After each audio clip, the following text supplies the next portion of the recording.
Welcome to this episode of The Real Entrepreneurial, where we talk about pivoting. Pivoting in your business, which is shifting, basically, right? Yeah. Shifting to a small degree, a slight tweak in something in your brand, in your message, or to a complete U-turn. 360, complete, yeah, right?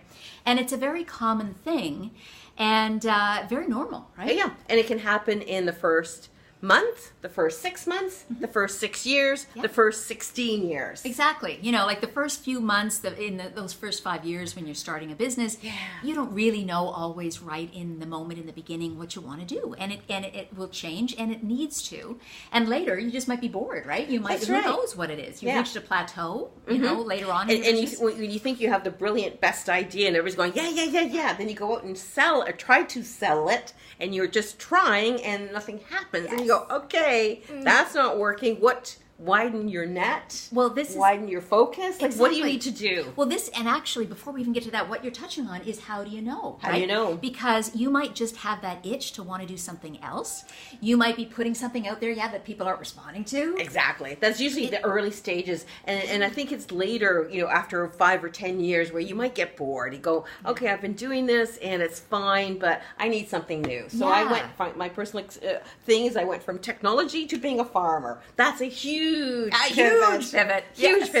But I mean, it was very rewarding, very different. It went from business to business to retail marketing, and I loved it because I have something new for me to do. Thank God. It was also my period of temporary insanity, so I'm not doing it anymore. Every time she comes here, she critiques my plants, and I swear, almost every time, I'm just kind of between watering, but they're still alive. And she goes and she looks at them and once a garden center flourishing business owner, I know. Yes. So, you might sort of pivot and pivot back. But I mean, there's major pivots, and that was a major. But now I think, when I'm as a small business coach consultant, my pivots are much smaller, you know, but it's ongoing. It never, I mean, that's part of my personality is to, when I get bored with one, go to the next. Yeah. And the other thing about it is, we've talked about a little bit of, how you know and so on, but also how you know is by giving yourself time. And this is something that a lot of us don't do, which is pick a time in the week, maybe Monday morning, maybe who knows when, and work at, on your business. And you call the dream time, right? Yeah, exactly. Yeah. And when you regularly have that, you're going to be much more in tune as well with when you need to pivot, and you're going to really listen to it, and you're going to feel it.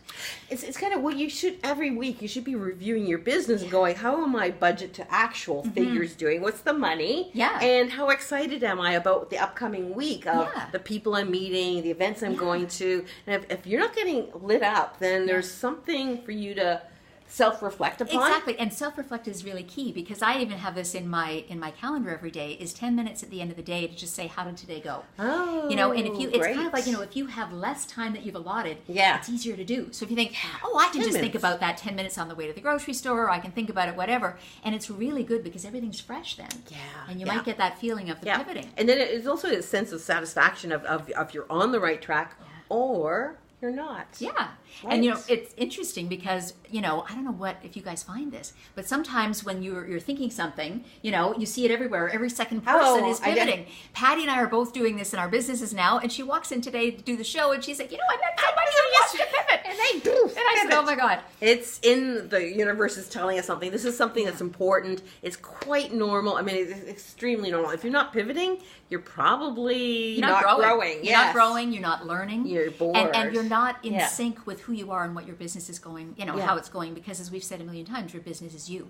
And the last thing that we wanted to talk about is managing expectations. That's right. One of the things that I'm doing in terms of what I'm doing with my business is developing a new program that came out of the deep interview process I do with clients for the copywriting I do for their websites. So that's a pretty natural pivot it's for a natural, you. It's kind of an evolution. But I was talking to this one woman, because I also do book editing, and I was talking to her, and she knew, what? And she's going, you're this, you're that. Well, she had heard about the pivot, right? Yeah. I do several things, and she had heard about this, and she said, Kathy, is this in alignment, though, with where you're going with your business and where you're pivoting? And I explained to her why it was, and that was all cool. But that's part of, managing expectations, because, you're shifting and you have almost a foot in one camp, right? Yeah. In the old the old whatever it was you used to offer people, or whatever it is you're changing, and then you have a foot in the new space. It's that kind of side hustle, right? Yeah, that a lot of corporate people do, where they're starting their own business and they've still got their corporate lives. And when you're pivoting, it's like,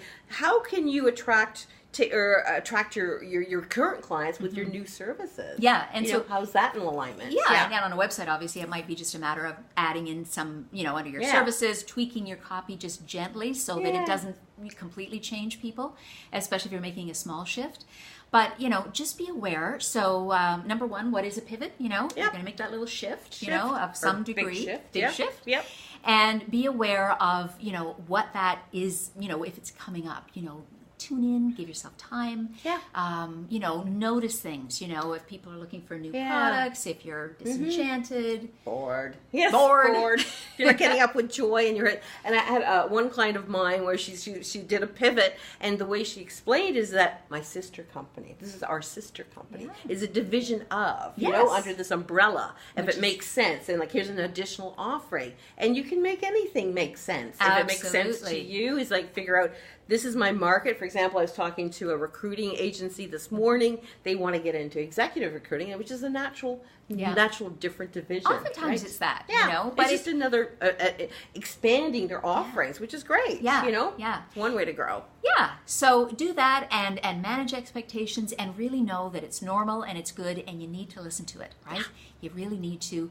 Otherwise, ignore it at your peril because it's a good sign. It's a sign of growth. So we're pivoting away. Pivoting out. Ciao. See ya.